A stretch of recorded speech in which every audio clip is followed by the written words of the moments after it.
بسم الله الرحمن الرحيم. السلام عليكم ورحمة الله وبركاته. حرجينا إن لي مقلو مقالك هلا شير قريو هلا جارسيو ولا لها كلام هلا بوحيو حساب تقريبا وما تنتهين إن محل هذا أنت نجح فوق سير توسك إلى سعته. حرجينا أنت كلو نقص بيري دونتنا إن محل هذا إن نلقب سندونا مركور حاربا أنت هذا الكوجلين إن أنكو بلابو إن محل هذا إيش تعسي إن الله نحريستو إن أجاس حسن أجاس خليف أجاس روبله أجاس كبيش حوادله أو مجال مقدشو كجيريودي ولاله مالمه كهري جيريودي دمان أهل الجنة الله كريو إن صبري إيمان الله نجوا دسيو إنا لله وإنا إليه راجعون.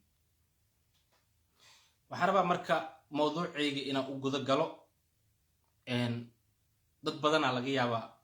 كفتنك يوم أركتي هذا الكإسكان هنا يكون في عنتها لك عاوة فريدة عن دراية ومثل حلقة إن شاء الله وحرجيلا النتيجة في عن إنك صبيح دونتو باشا هويا لحد لا يعني هرينا وأولى حد لي عاونا وكل علينا يا جروبية يو مال والبجية مقالك شرقرية وأنا ما تنتين وحنا مالنا قفك كليو أو حنا أهي عن بهن حلا شرقرية لكن مركا ضروري تهي ولا مارمان أي تهي وإنا مقالك اللي إسجارسيو لنا شرقرية حقو مهم أيا عاوة إذا لو ذاقي دونا قوة أكتهين وأيا رونتهين إيو قوة إذن كو عصب ودقيهين أي ليابي دونا مقال كودا ولا ليالو سومالي دو حتر على هذا البدن هان مبوحيو سيدا أكسونتهين مالمهان مقالة مقدشو ويرمان تهي وحرمنا وحباي دلان إن شاء الله وحرجينا رنانتاس إنك دشو نبض برواقو هرمر مقالة مقدشو وحرجينا وحا رمانتا إنك علاد نقونين وحربا مركا دادك مقالة مقدشو دقن إيو مشرحين تا أيغي كومة السياسة إنا هل كان فرين وقدرو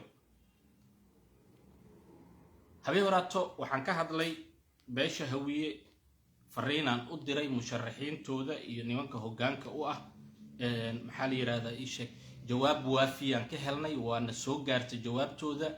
jawaab aan ku qanacnay noqotay laakiin fariin labaad aan rabnaa inaan u dirno bal marka hore aan dhageysano in hogaamiyaha xisbiga wadajir Cabdiraxmaan Cabdishakuur baaqi hore aan dirno muxuu ka yiri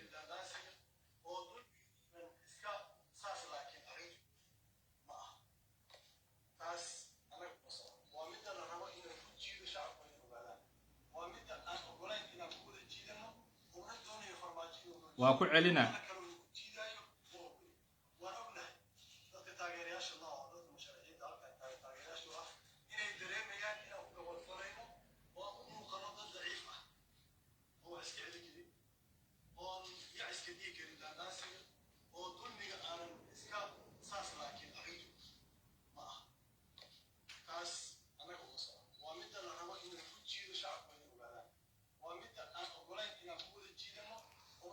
اوكي ومعتنتين hogaamiyaha wuxuu yiri in taageerayaasheena iyo taageerayaasha xisbiga waxay nagu eedeynayaan dad daciif ah inaan nahay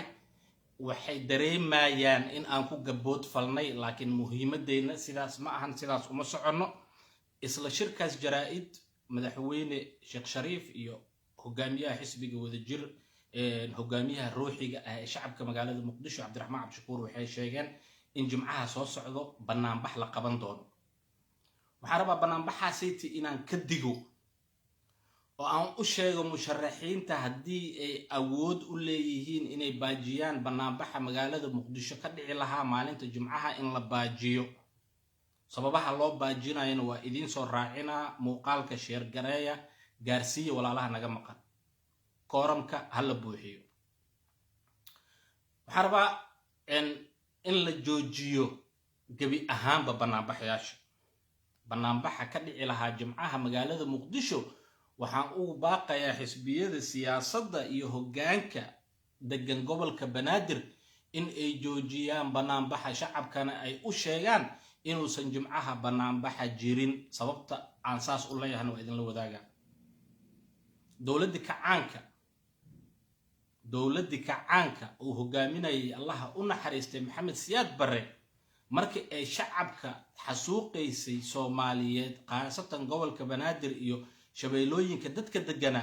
waxa madaxweyne ku xigeen ahaa nin hawiye ah oo abgaale ee Xuseen Kulmiye la yiraahdo wasiirka arrimaha gudaha xilligaas waxa ahaa nin la yiraahdo Cabdiqaasin Salaad Xasan ayaga oo joogan oo xukunka qayb ka ah ayaa dadkoodii lagu xasuuqayay gobolada ay degan yihiin iyo gobolka Banaadir waxaan u soo qaatay qofka marka uu xukun ka mid yahay mabaadiida iyo waxa uu aaminsan yahay oo ku shaqeynaya iyo fikradda waa maamulkaas uu ka tirsan yahay nimanka hawiye ee dowladda federaalka ee nagu matalo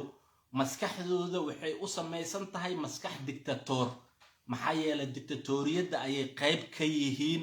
shacabka la gumaadayo shacabkooda inay yihiin uma arkaan haddii banaanbax la qabto maxaa dhici doona marka waxaa la qorsheynayaa hogaamiyayaasha xisbiyada iyo madaxweynayaashii hore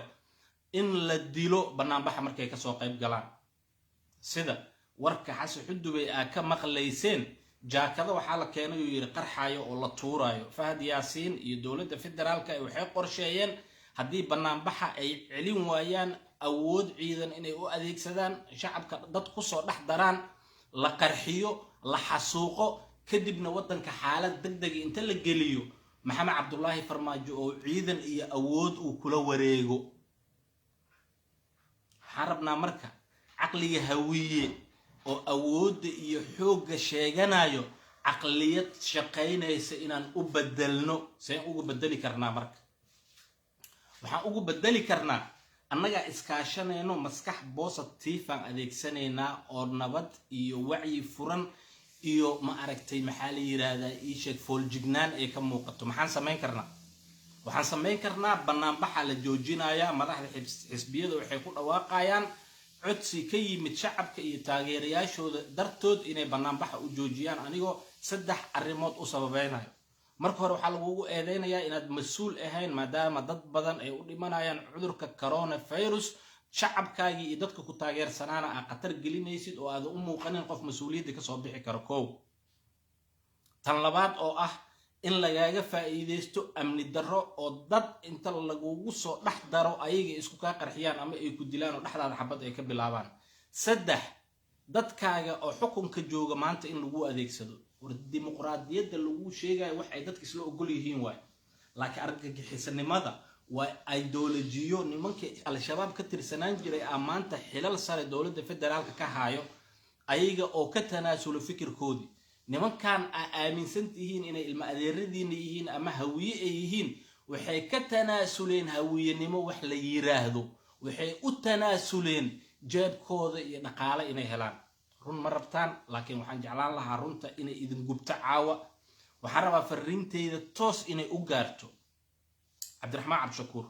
xasan sheekh maxamuud sheekh shariif sheekh axmed toobtii hore waxaa idin iri ninka la yiraahdo maxamed cabdullaahi farmaajo war ma yaqaano wabuu yaqaanaa maanta ma rabi wabta laftirkeeda inay isticmaashaan waxaan rabaa madaxda hogaamiye kooxeedyada oo ma aragtay maxaa la yiraahdaa gobolada mas'uulka ka ah oo dani iyo axmed madoobe ay ka mid yihiin si positive ah shirka inay uga soo qayb galaan waxa kaliya oo maxamed cabdullaahi farmaajo maanta looga guuleysan karo baarlamaanka Soomaaliya waaye iyo dastuurka uu ku xadgudbay in lagu qaado saddex arrimooda idin furan tan koobaad waxaa idin furan maamul goboleedyada inay inta la hadashaan qolo kasta ay wacdaan xildhibaanada magaalada Muqdisho ka joogo ma rabna magaalada Muqdisho dhexdeeda in lagu dagaalamee waxaan rabnaa baarlamaanka Soomaaliya dhexdiisa in lagu dagaalamo oo dastuurka lagu dagaalamo oo aanan qori lagu dagaalamin sababtan waa idin sheega markasta adiga dhibane markastana adiga qasaare qabtid sidee qasaar u qabtaa wiilka lagu soo adeegsanayo oo xabadda ridaayo wiilkaaga waaye wiil hawiye oo gobolka Banaadir degan oo magaalada Muqdisho degan oo Guriceel ka yimid oo Maxaasiciid ka yimid oo Jowhar ka yimid oo Matabaan ka yimid oo dhulkaaga ka yimid waaye kan amarka bixinayo oo ama wasiirka arrimaha gudaha ah ama wasiirka amniga ah حيوان أديك كعدا شيء وإن كان مذوب سبحان يذو إك وحسب حد بيلي يرادو تلنيم ما يقانو جيب كيس إنه وحجالان وحوجا صاع عدادو يقانا والله عادي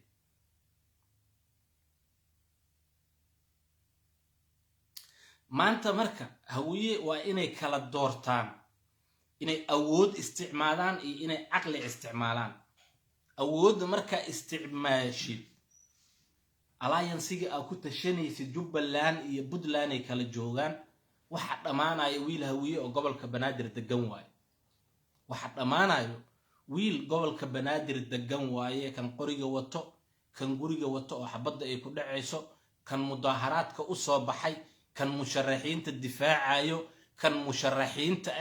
wali ma aragteen musharax daarood oo banaanbax ka qayb galayo oo daljirka Dahsoon iyo gobolka Banaadir joogo nimanka ordaayo hal nin oo daarood oo musharax ma ku dhax aragteen horta oo aaminsan dastuurka in lagu xad gudbay oo magaalada Muqdisho joogo oo banaanbaxayo ma aragteen macnaheedu waxa way gol eeya lagu sahmiyaa way idinka la idinku sahmina caawa waxaan qaatay inaan daciif aan nahay awood aan lahayn fulay aan nahay oo aan cabsanayno sababta asaas u yeelayeen umadayna lagu badbaadiyay way muhiimada xirada dhadhaab wali way furan tahay lama xirin dadkii loo furayna way joogan laakiin dadka magaalada Muqdisho mar labaad inay ceelasha biyaha u noqdaan ama ay ceel macaan u qaxaan aqli shaqeynayo iyo fikrad yani nin weyn oo soo bandhigi kara ma aha waxaan rabnaa marka inaan isdooransiino annaga maxaa noo dan ah ka soo qaad Cabdiraxmaan Cabshakuur iyo Xasan Sheekh iyo Sheekh Shariif iyo waa soo baxeen technique soo qaateen daljirkay imaadeen waa hadleen wali Maxamed Cabdullaahi Farmaajo filadu ku jira maxaa noo soo saaciiday annaga dadkeena magaalada Muqdisho degan maxaa noo soo saaciiday haddii xabad aysan dhicin oo mudaharaadka sida loogu talagalay uu dhaco dadka magaalada Muqdisho degan maxay faa'iideen hadal le soo ma aha social media ka hadlayna waraaqadan ku hadlayna guriyaheenan ka hadlayna annagoo wiil naga dhimanin uusan dhiig daadanin fariinta aan diraayo caawa fariin aqli iyo xigmad iyo nabad ku salaysan waay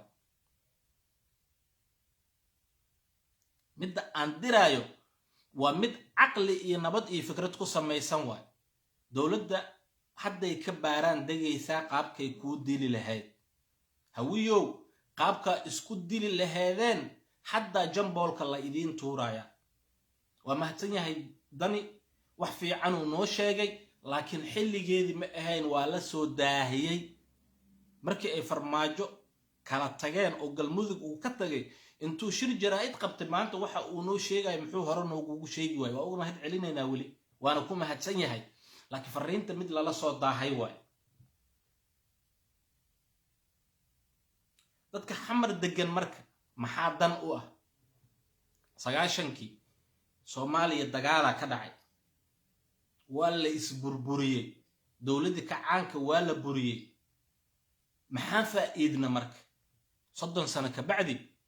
kaligiis talis kalentan dooranay oo annaga aan keensanay waxa aan faa'iidna maxay tahay nimanka hogaamiyayaasha ah oo annaga aan hadda daba socono waxay ciyaareen doorkii Master Mandela doorkiisa ay ciyaareen oo door nabadeed ninka ibliiska ayna nabad ma yaqaanay korkiisu ka naxa Maxamed Cabdullaahi Farmaajo boor la qaato micno ma u sameeynayo 4 sano oo kaamil ah waxa uu la shibanaa wuxuu dhisayay ciidan kuwii hore u dhisnaayo brainwash ku sameeyay maskaxdu ka dhaqiyay annaga waxaa noola adeegsaday marka dadkeena hoggaanka noo ah oo maanta xilka u tartamayo inaan annaga sumcadooda baabi'ino annagoo dhahayno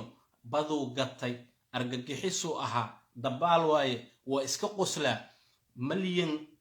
iyo in ka badan oo dadka gobolka Banaadir degan oo social media caan ka waxay mashruuc ku qaateen dadkooda inay sumcadooda baabi'iyaan already sumcadaadii waa la baabi'iyay hatta la rabaa marka inta dhineed in la baabi'iyo nabadii laga baabi'iyo guriyihii qurxanay aad dhisata laga dumiyo 9kii lagu celiyo oo ma aragtay eber ka soo bilow ay noqoto Ali Mahdi waxaa la yiri baduu sun ku shubay weli ilaa ay hadda magaalada muqdisho ma ku aragtay qof dhintay sun dishay biisku garaacay waa qayliyay maalmahan oo dhan problem iyo mashaakil socday adeerkay cali mahdi asigoo meediya taagan oo hadlaayo oo arrimaha dadkiisa ka hadlaayo oo dawladda maxamed cabdullaahi farmaajo ka soo horjeedo oo diidan waxa magaalada muqdisho ka socdaan ma aragtay axmed diiriya hadlay igaraal noqdo in kadimata Allah u naxariistay maxaa la yiraahdaa ii sheeg odayaashii hawiyo dhana hadleen nimankii abgaal hogaanka u ahaa oo muduloodka ahaa aaween imaamyaashii oo lagu jajabinayay imaam maxamed yuusuf aaween aawo daahir aawo maxamed gini aawe intee ka hadleen aawo malaaqi aawe ugaaskiya ma aragtay hal erayo niico meeshaas la soo istaagay oo ma aragtay maxaa la yiraahdaa rantina waa iska bixiyay ma aragteen qof hadlaayo waxaan waa laga baaraan degay waa laga shaqeeyay dadkaana waa loo tashtay walaalayaal marka waxaa rabnaa aqliga inuu shaqeeyo xurnimo waa idinka jecelahay nabad waa idinka jecelahay dadkan in la xureeyo oo ma aragtay dimuqraadiyad ay aadaan waa rajaynaynaa waan idinka jecelnahay laakiin tan meesha taala maanta fikir iyo xisaabtan ay u baahan tahay aqliyad saliim ay u baahan tahay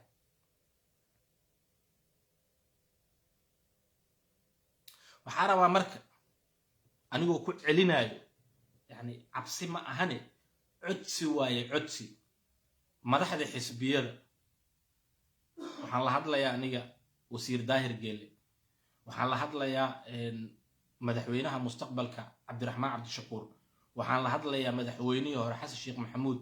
waxaan la hadlayaa ra'iisul wasaarihii hore xasan cali khayre waxaan la hadlayaa madaxweynihii hore sheekh shariif sheekh axmed walaalayaalow dhinacihiina intaa fiirisaan hal musharax oo beesha daarooda ma idinku jiraa horta oo banaanbaxa ma horkaca hal nin oo beesha daarood oo musharax oo madaxweyne u tartamayo magaalada muqdisho ma joogaa oo ma idinku jiriyaayo banaanbaxa ma ka qayb galaya haddee marka waxa hawiye leh ay tahay gol eeya lagu sahlinayaa ay tahay oo idinka xabadda la idin dhigaayo haddaa guul keentaanna la idinla qaybsanayo haddaa dhimataan ama guul darra a keentaanna idinka keligiin ay idinku koobnaanayso xisaabta inaad ku noqotaan waay waxaa idin siinaa tib aan idin siinaa iyo ma aragtay weygi aa farmaajo kula dagaalamaysaan iyo meesha wax ka bilaabaysaan hoggaanka dhaqankaa raadinaysaan oo beelaha hawiye marka ugu horeyso odayaashii wax soo doortay iyo kuwa hadda dooran doonaa raadinaysaan waxaa u sharaxaysaan marxaladda meeshuu joogo waxaad qada u samaynaysaan oo aad la fariisanaysaan 61 xildhibaan oo beesha hawiye ku matasho dowladda federaalka ah Soomaaliya 61 xildhibaan oo beesha hawiye aad la fariisanaysaan fikirka rabtaana ka gadaysaan waxa kala doorsiinaysaan dalkan in xabad lagu xureeyo in aqli lagu xureeyo mid fiican saaxiibadiina fariina u direysaan oo dani iyo axmed madoobe ay ka mid yihiin hawacaana xildhibaanadooda magaalada muqdisho ka joogo wada tashin hala sameeyaan dagaalka badal jirka dahsoon lagu dagaalamayo iyo magaalada muqdisho oo xabadda la isku adeegsanayo ha noqdo mid dastuuri ah oo aqli iyo xikmad iyo fikrad la isku adeegsanayo ku dagaalama sharciga iyo baarlamaanka dhexdiisa maxamed cabdullaahi farmaajo sharciyadiisa way dhamaatay baarlamaanka Soomaaliyeed mooshin inay ka keenaan oo cod aqlabiyad ee xilka looga qaado haddii aad kari weysaan banaanbax maxamed cabdullaahi farmaajo wax ma looga qaadi karo ee inta daljirka dahsoon aadi lahaydeen filla Soomaaliya aada laakiin booraan qaadana filla Soomaaliya in maxaa la yiraahdaa ii sheeg ayadoo meeshaas ku taal daljirka dahsoon taga cunug jeega fiiqan oo adeer ah u haya inta xabad igu soo rido kalxanta igaaga dhufana markaasa hogaamiyayaal intay dhintaana wadanka xaalad degdeg inta lagu soo roogo ma aragtay maxaa la yiraahdaa marshal law dadkan loo adeegsana waxa u sii fududeynaysa maxamed cabdullaahi farmaajo wadadii uu xukunka uu ku joogi lahaa dadkaana uu ku maamul lahaa 10 sano ay soo socoto dad banaan baxdaan waxba ma soo kordhinayo banaan bax wax uu soo kordhinayo oo ilaahay abuurto ma lahan wuxuu soo kordhinaa in la idin dilo ama inaa wax dishaan haddaa inaa wax dishaan diyaar u tihiin shacabka waxaa u sheegtaan guryahooda inay joogaan idinkana madaxtooyada ka bilooba halganka madaxtooyada ka bilaaba haddii kale ninkan waa ahaada wuu tagiye qaabka kaliya oo loo bixin karo caqliyad in loo adeegsado waaye caqliyadiina isticmaala waa ku celina mar labaadaan ku celina mar saddexaadaan ku celina madaxda xisbiyada ha joojiyaano banaanbaxa shir jaraa'id ha qabtaano ha caddeeyaano codsi inuu ka yimid dadka gobolka banaadir degan iyo taageerayaasha xisbiyada isla markaana ay garowsadeen in banaanbaxa la joojiyo codsiga dadkooda ugu yimid dartiis wayga ugu fiican oo maanta lagu badbaadin karo waa shacabka magaalada muqdisho farmaajo wuxuu diyaariyey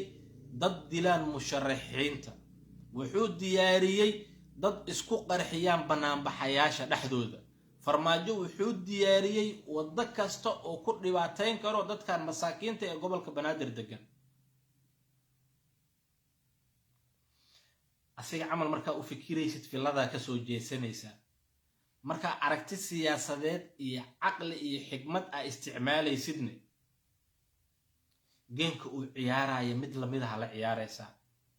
geemka uu ciyaarayo mid lamid ah la ciyaaraysaa magaaladaas hadday xabad ka dhacdo markasta adiga ku dhib qabtid horta banaanbaxa aad dadka iskugu yeertay adiga soo uma horreysid oo dadka ma horkacaysid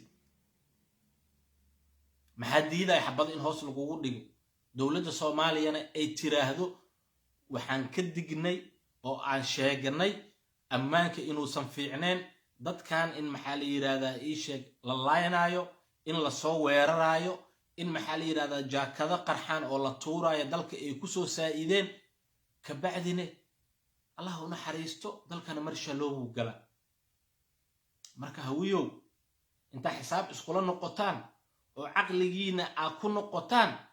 inaad kala doorataan waaye inaad dagaalantaan oo xabad aad ku dagaalantaan iyo caqli inaad ku dagaalantaan haddaa xabad ku dagaalamaysaan garabkiina Allah galo madaxtooyada markaa qabsataan ha noo ahaato markii la idin bursado oo la idinka guuleysto ha noo ahaato laakiin banaanbaxaan ku dagaalamaynaa marka aad leedihiin oo waa soo baxaynaa waxaan rabnaa qorshihiina inaan ogaano maxaa baleen b idin ah maxaa baleen e idin ah maxaa ku tashanaysaan ya ammaankiina sugaayo nin inuu idin dila rabo ma isku halaynaysaa nin maanta ka shaqaynayo sidii la idin qarxin lahaa oo ninkii isqarxin lahaa iyo hubkii la idinku qarxin lahaa sii diyaarsanayo ma ka sugaysaan inuu idin nabadgeliyo waxaan rabaa fariinteeda inay gaarto musharaxiinta waxaan ka codsanaa banaanbaxa inay joojiyaan xogaha aan helayna waxay caddeynayaan in la rabo in la idin qaarajiyo ayadoo lagu marsimoonayo al-shabaab inay idin dishay dowladda Soomaaliyana ay ka digtay in banaanbax la sameeyo haddii qorshe kale toole uu diyaar idin yahayne garabkiina Allah galo fariinteeda intaas waaye hal la gaarsiiyo muuqaalkan waxaa ka daawan kartaan barta YouTube-ka aan ku leeyahay Cabdicasiis Maxamuud Kulmiye wixii soo kordho waa idin la socodsiin doonaa intaan kulan dambe ku kulmin doono nooli kulantaa idin leeyahay waa mahadsantihiin assalaamu calaykum waraxmatullaahi wabarakaatu